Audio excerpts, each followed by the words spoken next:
Good morning, students.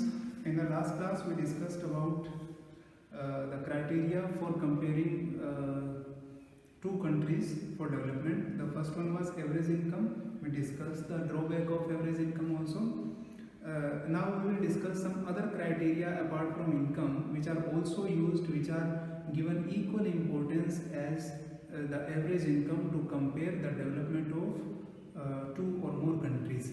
Now there are, we have seen about individual development that people have different opinion about developmental goals. The developmental goal of one person is different from the other. It may be conflicting also. People look at a mix of goals for the development. The same thing applies to national development also. National development में भी क्या है, same thing apply होती है. People look for income to compare one country over the other with the other, and second उसके बाद कुछ और भी चीज़ है जो income के अलावा equally important होती है.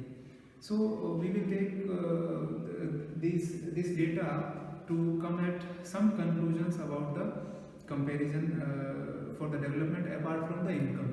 So in the first table, we are taking three states, and the data in different books may be different. It depends upon the edition of the book.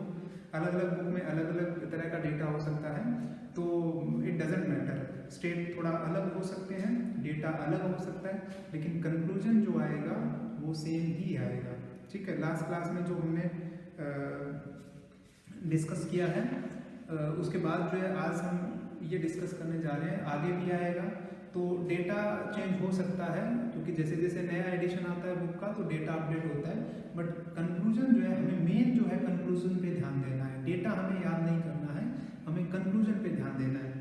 So you don't have to worry about that, just see the conclusion.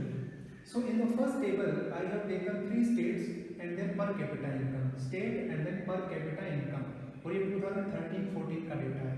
और ये पर capita income yearly है, एक साल का है, monthly data नहीं है. एक चीज़ मुझे ये भी क्वेश्चन आया कि जो पर कैपिटा इनकम है वो मंथली मेजर करते हैं या ईयरली. वो कैसा भी हो सकता है, वो पर मंथ भी हो सकता है, पर ईयर भी हो सकता है. It depends upon the purpose. ठीक है. जब ईयर का आ जाता है, पर कैपिटा इनकम अगर ईयर का आ जाए, उसको 12 से डिवाइड करेंगे, वो पर मंथ का आ जाएगा. So it depends upon the purpose. तो यहाँ हम बात करें, स्टेट्स की बात करें, ये ईयर का है.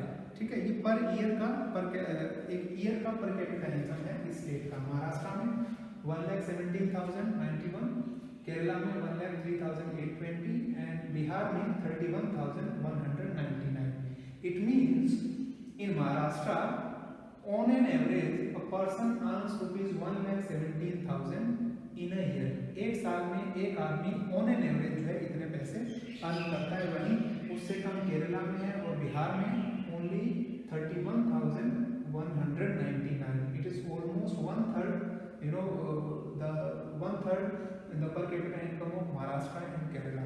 So if we go by this criteria of development, अगर हम एवरेज इनकम के क्राइटेरिया से अगर हम जाएं, तो इस टेबल से हमें पता लगेगा, या इस टेबल से हम कंक्लूजन दे देंगे. We will conclude that Maharashtra is the most developed state and Bihar is the least developed state out of these three if we go by the criteria of per capita income. ये तो हम conclude कर देते हैं. Now let us look at the another table before going to the conclusion. In the another table I have taken some other data regarding the same states. So here we have the same states. Then IMR stands for infant mortality rate. I will come to that also. Then literacy rate, IMR we have taken for the year 2013. Literacy rate, it is always measured in percentage. ये 2011 का हमने लिया है. And net attendance ratio we have taken it for the year 2009 and 10. Now we will see the comparison of these three states. देखो, इसमें महाराष्ट्र में हमने देखा कि in terms of income Maharashtra was above Kerala. But if I see IMR, let us define them first, then we will come to the conclusion. IMR क्या होता है? IMR stands for infant mortality rate. It is the total number of children died before the age of 1 year out of 1,000 live births in a year. जैसे for example अगर एक state में, अगर एक country के अंदर 1000 बच्चे लाइव बर्थ लिए हैं, 1000 जिंदा बच्चों ने अगर जन्म लिया है, उसमें से कितने बच्चे जो है 1 साल से पहले ही उनकी डेथ हो जाती है, वो क्या होता है इन्फेंट मोर्टेलिटी रेट, और ये पर 1000 मेजर करते हैं। तो इट मीन्स अगर ये 24 है IMR 2013 का महाराष्ट्र का, इसका मतलब महाराष्ट्र में 2013 में अगर 1000 बच्चे जन्म लिए जिंदा बच्चे, तो उसमें 24 बच्चे could not survive before the age of 1 year, they died. और ये केरला में जो ऑलमोस्ट आधा है, और बिहार में तो बहुत ही ज़्यादा है, ठीक है। So it means the health facilities in Maharashtra are better than the health facilities in Kerala. So apart from the fact that Maharashtra is earning Maharashtra's per capita income is more than the per capita income of Kerala, but apart from that fact we can conclude that Kerala is having more because IMR जो infant mortality rate जितना कम होगा उतना एक country के लिए अच्छी बात है, एक स्टेट के लिए अच्छी बात है। अगर वो ज़्यादा है तो it is the bad thing for that country और दैट स्टेट। इसका मतलब इनकम के साथ साथ एक और बहुत बड़ा इंडिकेटर है, एक बहुत बड़ी चीज़ है हेल्थ फैसिलिटी। सो एक तो इनकम हो गया, दूसरा कौन सा आ गया health facility. Now come to second, ये लिटरेसी रेट और net attendance ratio these are related to the education, और ये किससे रिलेटेड है हेल्थ से रिलेटेड है। ये हेल्थ का इंडिकेटर है, ये दोनों किसके हैं एजुकेशन के इंडिकेटर है। लिटरेसी रेट क्या है लिटरेसी रेट का मतलब एक पर्टिकुलर एरिया में, पर्टिकुलर कंट्री और स्टेट में 7 साल या उससे ज़्यादा एज ग्रुप के बच्चे हैं, उनमें से उस एरिया में टोटल कितने बच्चे हैं और उसमें से कितने बच्चे जो है लिटरेट है, उनका परसेंटेज। फॉर एग्जांपल अगर एक एरिया में suppose there are 100 children in the age group of 7 and above, और out of those children 100 children suppose 13 are literate, 13 अगर पढ़े लिखे हैं, साक्षर हैं, तो लिटरेसी रेट कितना हो जाएगा, अगर 17 पढ़े हुए हैं तो 17% हो जाएगा। सो लिटरेसी रेट क्या है 7 और उससे ज़्यादा के एज ग्रुप के टोटल बच्चों में से, एक एरिया के टोटल बच्चों में से कितने बच्चे लिटरेट हैं, साक्षर हैं। It is also measured as a percentage. For example अगर मैं बात करूं इसका, तो केरला में 2011 में 94% लिटरेसी रेट था, यानी 7 साल या उससे ज़्यादा के बच्चे, जितने भी बच्चे केरला में थे उसमें से आउट ऑफ 100 जो है 94 जो है वो साक्षर थे, वो लिटरेट थे। But in Maharashtra the number is less, और बिहार में the condition is even bad than this Maharashtra and Kerala. So ये यहाँ भी जो लिटरेसी रेट है वो कम है महाराष्ट्र में, apart from the fact that Maharashtra has more income than Kerala. Bihar तो कंपटीशन में ही नहीं है। नेक्स्ट है, तो लिटरेसी रेट जितना अच्छा होगा उतना एक कंट्री के लिए, एक स्टेट के लिए अच्छी बात है। नेट है, नेक्स्ट है net attendance ratio. Net attendance ratio का मतलब एक एरिया या एक कंट्री या एक स्टेट में 14 और 15 साल के बच्चे, the children of 14 and 15 years, ठीक है, 14 और 15 साल के बच्चे जो है उनका स्कूल में टोटल अटेंडेंस कितना है out of as a percentage of the total number of children in the same age group, ठीक है। वो लिटरेसी रेट कितना ही है एज ए परसेंटेज ही उसको मेजर करते हैं। 14 और 15 ईयर्स के बच्चे जितने भी हैं उस एरिया के अंदर, 14 और 15 ईयर्स के बच्चे, मेरे ख्याल से लगभग जो है 14 और 15 ईयर का जो बच्चा होता है वो 8 के बाद वाले जो बच्चे होते हैं 9 और 10 के बच्चों की यहाँ बात हो रही है। यानी एक एरिया में 14 और 15 साल के बच्चे, यानी 8 क्लास से ज़्यादा वाले बच्चे जितने उस एरिया में हैं, उन बच्चों में से कितने बच्चे एज ए परसेंट, उनका कितना परसेंट बच्चे जो है वो स्कूल अटेंड कर रहे हैं, वो है नेट अटेंडेंस रेशियो। तो ये भी जितना ज़्यादा हो वो उतना अच्छी बात है कंट्री के लिए, एरिया के लिए। Now let us look for the net attendance ratio in all the 3 states. Now the condition is Bihar is very disappointing. Bihar में क्या है 35% है, 35% ऑलमोस्ट 1/3 है।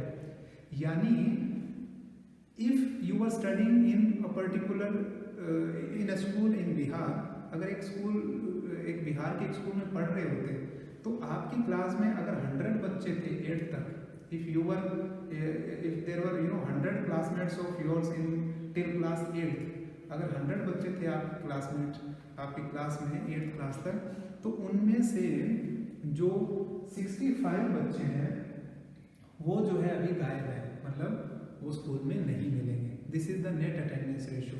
35% का मतलब ऑलमोस्ट 1/3 यानी 2/3 जो है वो गायब है। तो आप देख सकते हो कि कंडीशन कितना बुरा है, ठीक है। मतलब 8 के बाद जो बच्चे हैं वो पढ़ाई छोड़ देते हैं, सिंपल मीनिंग ये है। सो इन दोनों से हमें पता लगा कि नेशनल डेवलपमेंट के लिए, कंट्रीज को कंपेयर करने के लिए, स्टेट को कंपेयर करने के लिए इनकम के अलावा भी पहला एक इंडिकेटर आया हमारे पास, एवरेज वो इनकम तो था ही, उसके बाद हमने इससे पता लगाया, इससे कंक्लूजन पे आए कि इन्फेंट मोर्टेलिटी रेट है। बिकॉज यू कैन इमेजिन कि how important you are to your parents, you can feel feel the pain of a particular parent whose child could not celebrate his first birthday। पहला अपना birthday celebrate नहीं कर पाया, उससे पहले उसकी death हो गई है। तो ये कितना खराब बात है एक पेरेंट के लिए, क्योंकि हम सब जो है अपने पेरेंट्स के लिए इम्पोर्टेंट है। तो खाली इनकम को हम नहीं देखते हैं डेवलपमेंट के लिए, हेल्थ फैसिलिटी को भी देखते हैं। तो ये चीज़ें हमने एक बार वो देख ली है पूरी इस एग्जाम्पल से, ठीक है। अब इसमें ऐसा कोई चीज़ नहीं है, I think all are clear. Infant mortality rate I have discussed, literacy rate, net attendance ratio, this is the source कि डेटा कहाँ से लिया गया है। Government of India conducts economic survey conduct करती है, 2015-16 का जो डेटा सर्वे था उससे लिया गया। And NSSO, national sample survey organisation, it is the organisation under statistics department of government of India, और उसका जो रिपोर्ट है, रिपोर्ट नंबर 551, इससे डेटा लिया गया है। तो from all these things, all these discussions, we come to some of the conclusion और some of the indicator, some of the criteria for development. So development के लिए, नेशनल डेवलपमेंट के लिए, या in order to compare two countries, in order to compare two states, we take average income as one of the criteria. Next is health facility and third is education facility. ये तीन चीजें जो है हमें देखना है in order to compare one country with the other, in order to compare one state with the other. So this is all about today. एक चीज जो है मेरे से स्किप हो गई थी लास्ट क्लास में कि दैट इज मोस्ट इम्पोर्टेंट, वो आता भी है एग्जाम में, वो ये था कि वर्ल्ड बैंक जो है वो भी एक क्राइटेरिया यूज करता है कंट्रीज को कंपेयर करने के लिए। So what is the criteria of World Bank in order to compare the countries और स्टेट? वर्ल्ड बैंक का जो क्राइटेरिया एक ही है, that is per capita income. So World Bank uses only the per capita income, not any other criteria. Health नहीं use करता है, education facility use नहीं करता है, only the per capita income to compare one country with the other. और World Bank जो है एक रिपोर्ट पब्लिश करता है हर साल, रिपोर्ट पब्लिश करता है हर साल, इसको बोलते हैं WDR, world Development report, world Development report. और इस रिपोर्ट में क्या होता है कि world bank classify the countries on the basis of पर कैपिटा इनकम। और जैसा कि मैंने बताया कि ये जो WDR है हर साल पब्लिश होता है। In my book it is the data of the year 2013 का डेटा है। और जैसा कि मैंने बताया हर एक बुक में अलग अलग डेटा हो सकता है as per the edition, so we need not worry about that. You have to write the answer according to your the data of your book, चाहे 2013 का है, 15 का है, 17 का है, whatever it is। But conclusion हमें ये देखना ज़्यादा जरूरी है कि क्राइटेरिया क्या है, ठीक है, क्राइटेरिया क्या है। तो क्राइटेरिया कौन सा है? Only the average income. So in 2013 as per WDR 2013, World Development Report 2013, World Bank ने ये कहा कि a country having per capita income of US dollar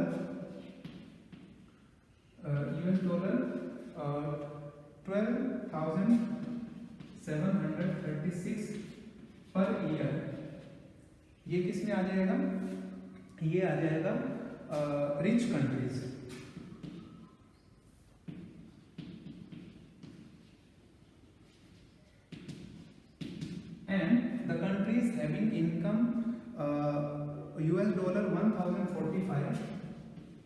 US dollar 1045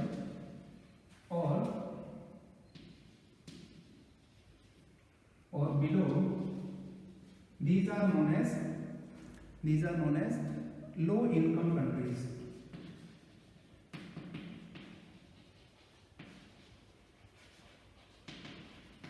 So as per WDR 2013, the countries having the annual income या per capita income of US dollar 12,736 per year or more, इससे ये या इससे ज़्यादा जिनका पर capita income है पर ईयर का, वो कंट्रीज जो है कौन सी होगी, रिच कंट्रीज होगी। और वो कंट्रीज जिनका पर कैपिटा इनकम साल का है US डॉलर 1045 और below, these are known as low income countries. और इंडिया जो है ये ना तो रिच कंट्रीज में आता है ना लो इनकम कंट्रीज में आता है, इट कम्स अंडर, ये दोनों, ये जो ब्रैकेट है इनके बीच में कहीं आता है, ठीक है। So India comes under low middle income countries. कौन से में आता है, low middle income countries, because in 2013 the per capita income of India was US dollar 1517 per year। तो India comes under the category of low middle income country with the per capita income of US dollar 1570, ठीक है। So this is the criteria used by World Bank. तो World bank कौन सा criteria use करता है, only the average income और पर capita income.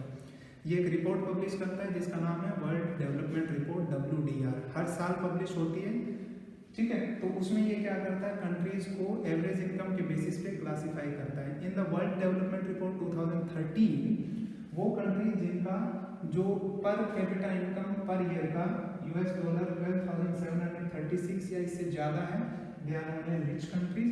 The countries having per capita income of US dollar 1045 और below per year are known as low income countries, and India comes under the category of low middle income country with the per capita income of US dollar 1570 per year। So this is all about today।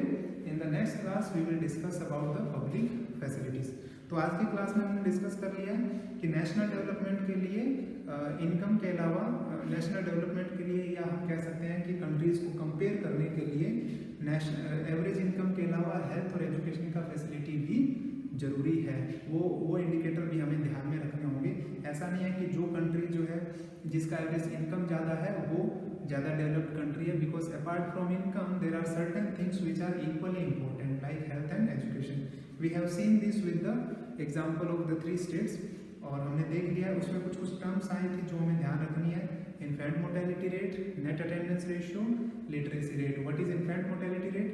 It is the number of children died before the age of 1 year out of 1000 live births in that particular year। Next is what is literacy rate? It is the number of literate population in the age group of 7 or above out of total population in that age group। It is measured as a percentage of the total population। And next है कौन सा है, net attendance ratio. Net attendance ratio क्या है, it is the number of children of the age year 14 and 15 years attending school out of the total number of children in that particular age group, that is 14 and 15। So this is all for today। In the next class we will discuss about the public facilities।